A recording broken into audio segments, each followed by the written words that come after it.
Hello everyone, and this is physics. In this video, I'd like to have a short conversation about kinematics, equations of motion in one dimension.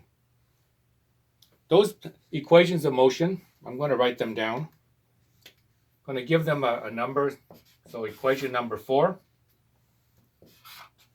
final velocity is equal to initial velocity plus acceleration times the time. Little letter v represents velocity. Subscript f is for final. Subscript I is for initial. Little letter a is acceleration. Little letter t is time. Equation 5. X represents distance or displacement,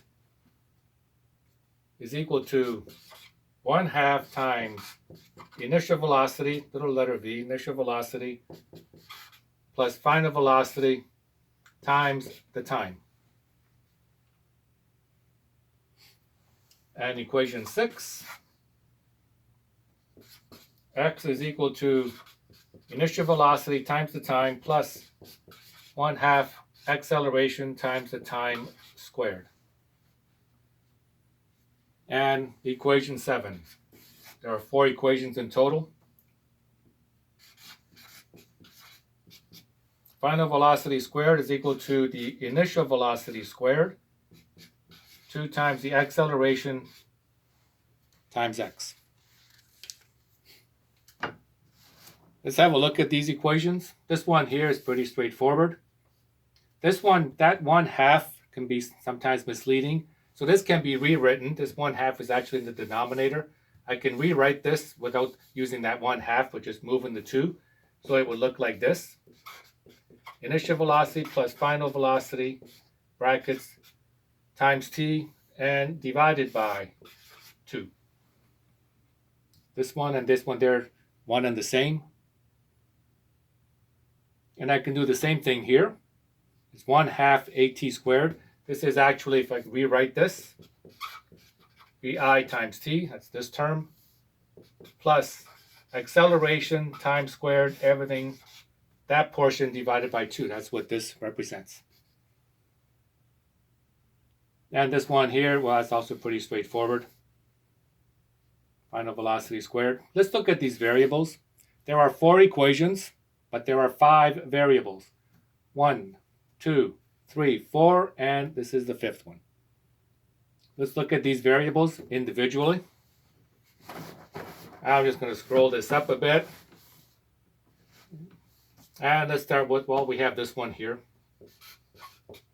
V subscript f represents final velocity. This is velocity, little letter v represents velocity, little letter f is final, so final velocity. This one, little letter v, subscript I represents initial velocity.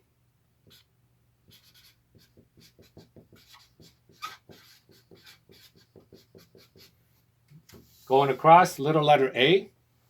Little letter A represents acceleration.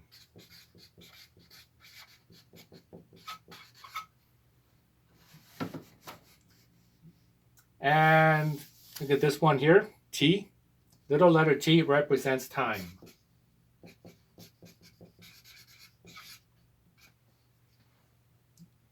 And the last one is x. X represents distance.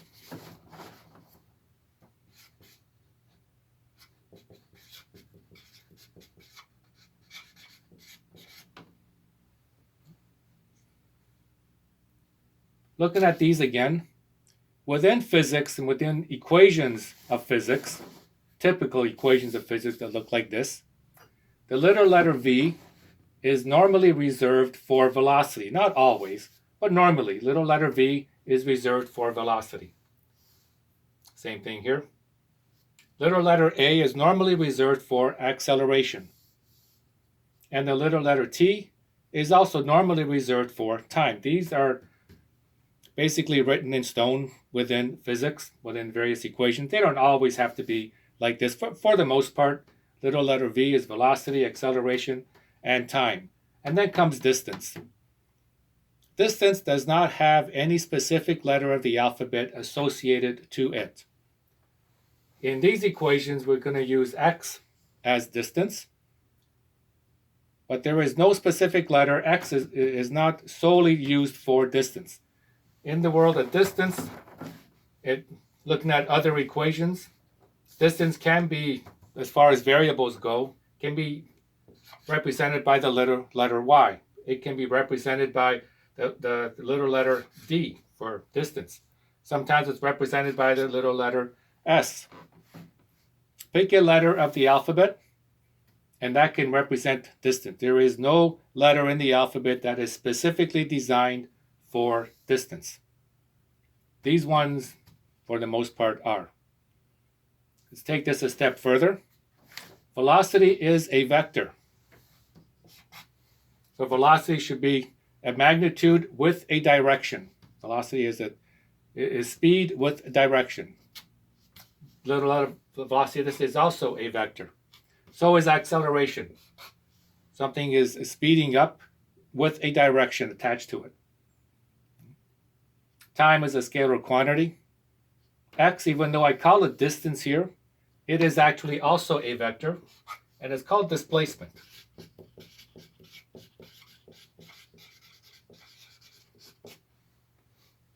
Letter x is actually displacement. Technically speaking, within our equations, x is called displacement because it is a vector. It's a distance with a direction.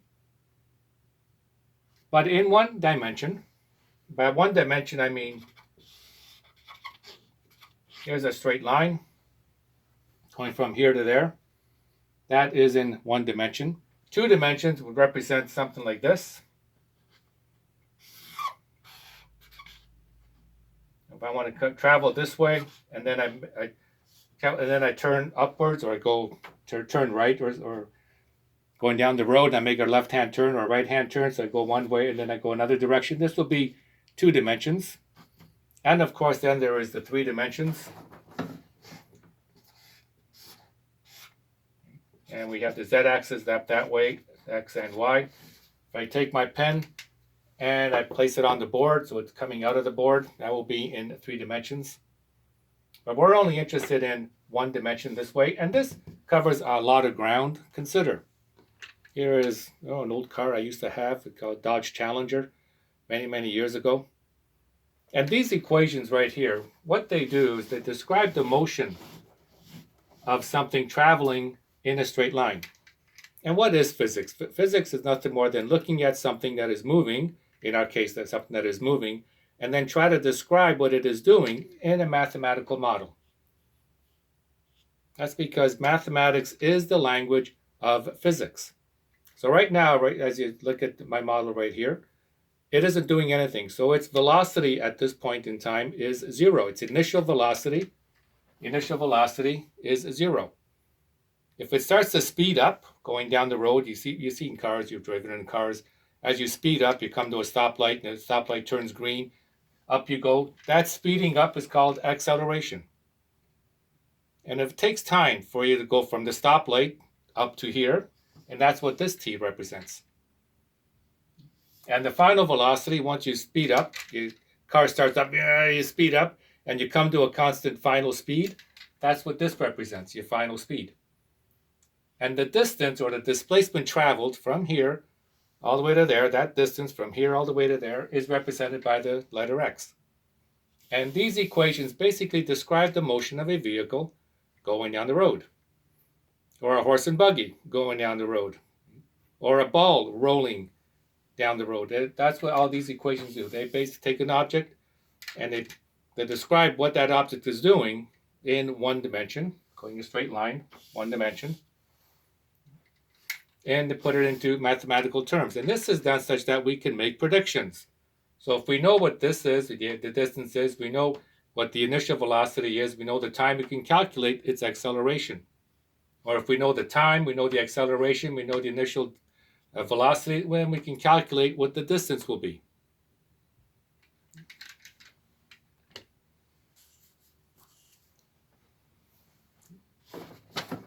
So these are the 4 kinematic equations used for 1 dimension.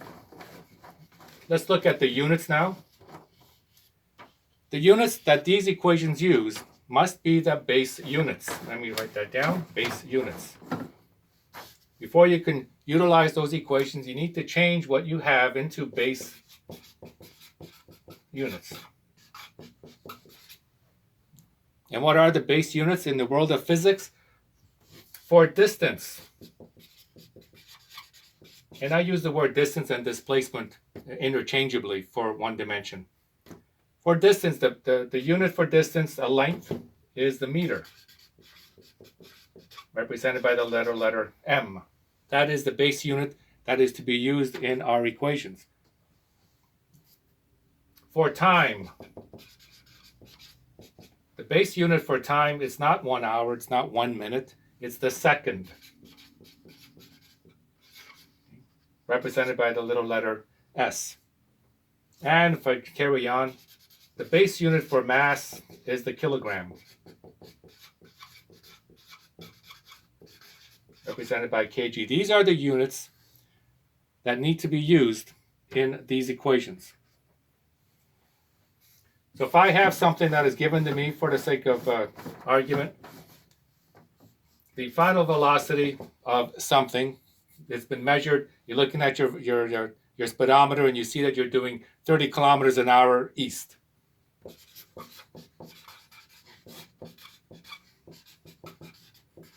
East represents the velocity because you have a direction. It'd be improper to put 30 kilometers per hour into those equations. What needs to be done is convert this into base units. So change these to base units. So we do a quick conversion.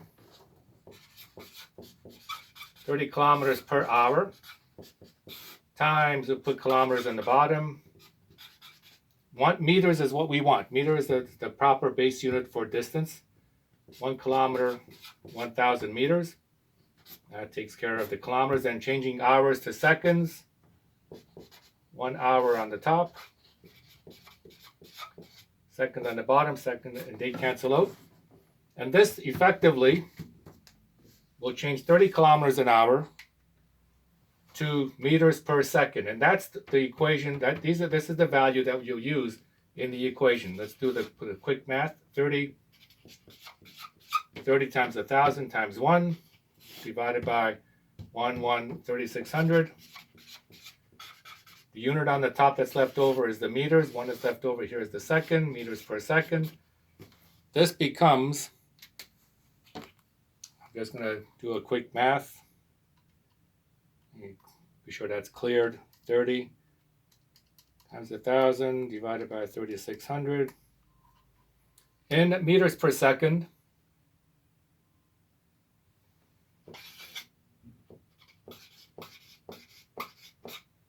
Repeated.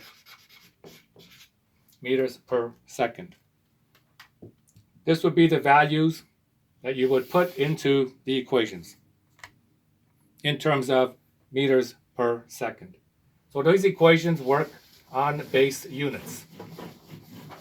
They operate using base units. Now if we look at these again, velocity, acceleration, time, and distance, the proper units for velocity is the meter per second. Again, velocity is meters per second. Acceleration, the unit for acceleration is meters per second squared. For time, it's the seconds. And for distance, it's the unit of meter, little letter M. Those are the base units. Once you have everything in proper base units, then you can go ahead and take your converted numbers and plug them into the equation and solve.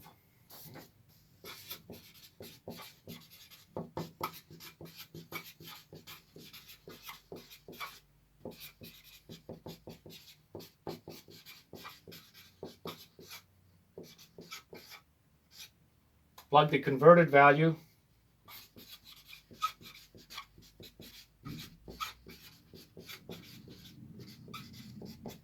into the proper respective variable in the equations.